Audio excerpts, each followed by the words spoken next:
to Wigscape. I'm Amy Gibson. And I'm Kathleen Leonard. And we are walking you through this journey with wigs. But you know, most people will buy a wig and most of the time it's either put in a wig bag or it's put in a wig box. And then they go home and they wear it and they're like, wait a minute, what do I do with this? Do I put it on a wig head afterwards? Where do I store my wig? Number one, you don't want it to be anywhere near the heat because it will dry out the wig. If you are gonna put it on a wig head in your closet, and by the way, you should always name your girls, always name the girls, but if you are gonna have it up there, put a little silk scarf over it because it prevents the dust from getting on the wig, all right?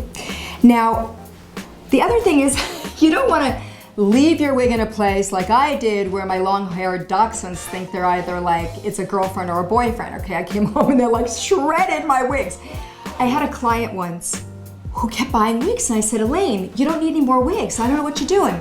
She goes, no, I need you to come over here. I need another wig made. I'm like, I'm not making another wig. This is crazy. I'm coming over. I don't know what's wrong with these wigs.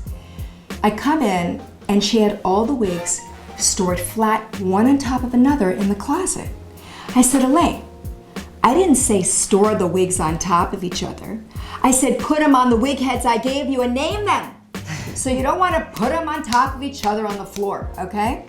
The other thing is, if you do want to put your wig in a wig box, and then you have a longer wig, you'll see this is a 9 by, I think it's 9 by 12. You want a wig box kind of like this, that will store it easily, if you're going to be storing it for long periods of time in something like this, okay?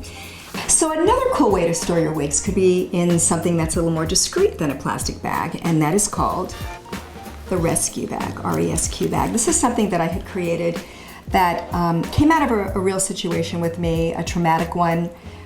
Most of the stuff that I create comes out of my own frustration, either not being able to find the product to make my life easier with wigs, or something that happens that causes me to then create something to make it work in my life. So I was at the gym, I had just lost my hair, this is the honest to God truth, and I was just learning how to work out with wigs, and they were really heavy, these synthetics at the time, and I used to just sweat like a dog.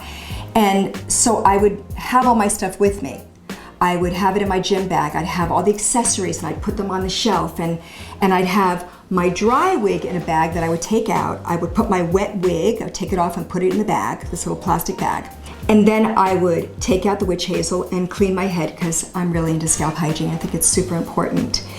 And I kind of had this down in a matter of minutes, right? I just putting the tape on my new wig, everything, putting it on, out the door, and then I would literally just go and put on my makeup with every other woman putting on their makeup, and I felt like a normal person. Except this one day, all the bathroom stalls were busy, the place was packed. Remember, I'd only lost my hair 5 weeks prior, so there was only one stall open. It was a handicap stall. I thought, oh my God, if I do this, I gotta do it really quick. And here I go in the stall, I had my head over, no one had ever seen me bald, nothing. I was really private. And as I had my head over, completely bald, a woman in a wheelchair, unfortunately, who was handicapped, happened to pull the curtain aside. I screamed, she screamed, I had no wig on, I was freaked out, she was very upset for rightful reasons. I try to grab all the accessories and they're falling everywhere, and I try to just put that dry wig on. I think I even put it on backwards. And I ran out. And I sat in my car and I cried for like an hour. I said, one day, I am gonna create a bag. Shoot. Give me a second, girls. Just give me a second. Okay. So, I was gonna create a bag that looked like a cool designer bag, right? It didn't look like a wig bag. That would unzip and carry another bag inside that would hook on. And this would hold my wig. So Kathleen, show how you put the wig in. So what we will do, just to make sure that we keep the shape of the style, you want to kind of swirl it in there lightly as you go so that you're not crimping the hair, so that it keeps it very smooth, and then you'll be able to store it, and she'll be able to be beautiful without any kind of creases, and she'll come out just the way you have her styled. So after you close her, then you can connect her again in the bag. She's not going to go anywhere. But the best thing about the rescue bag is that it then carries everything you need, from sewing kits to tape to clips to shampoo to brush, everything in case of a wig emergency. So you basically have everything at your fingertips. Because this, when I made this, I actually made the first one for me. And then it worked, and I decided to make it for thousands of women after that.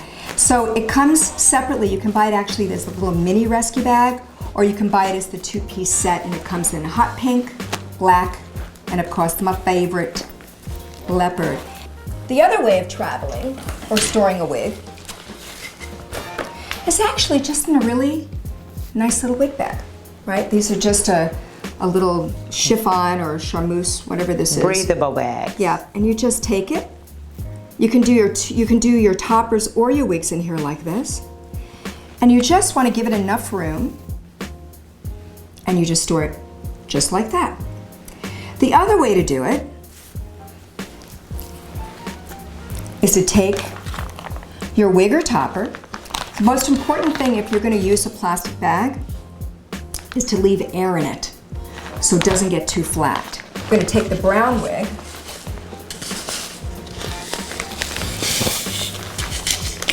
now I always like turning it inside out, just like this. I just fit it right in with head first. Right, Kat? Mm-hmm. Just like this, okay? Then I go like this, all the way to the end almost.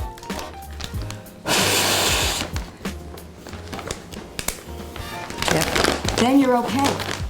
One thing, make sure that your wig is completely dry. Oh, yes. Do not put it in plastic if there's any kind of moisture to it. Yeah, you'll get mold, unfortunately, on your wig. Yes. So those are the different ways of storing a wig, the different ways of traveling. I don't love traveling with a plastic bag simply because, I don't know, I don't like going through security and people seeing my wigs and stuff. It's just me. If you don't mind it, you can just use your plain plastic bag. You can use your rescue bag, or you can use the little wig bag that we showed you. So those are all the ways you can store your wig. I hope you enjoyed it. I know that we're really trying to bring authenticity to Wigscape. So if you have any comments, feel free to write us at wigscape@gmail.com. Thanks. Thank you, honey. You're for being welcome. so sweet. You're gonna have me crying up here. It's okay. It's true though. I it was love rough. you. Yeah. Okay.